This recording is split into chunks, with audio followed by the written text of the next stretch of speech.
Here's the Absocold, I believe that's how it's pronounced, refrigerator. It's the freezer.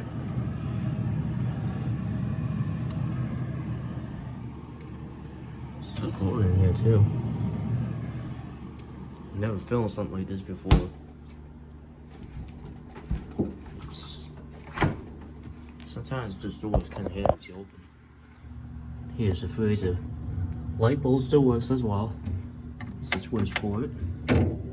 This is my ARD1031FS11R/L. It's made in Mexico. Well, assembled, I should say that. Nothing's in here at the moment, but there's going to be some things in here sometime soon. Here's the temperature control, which is on max.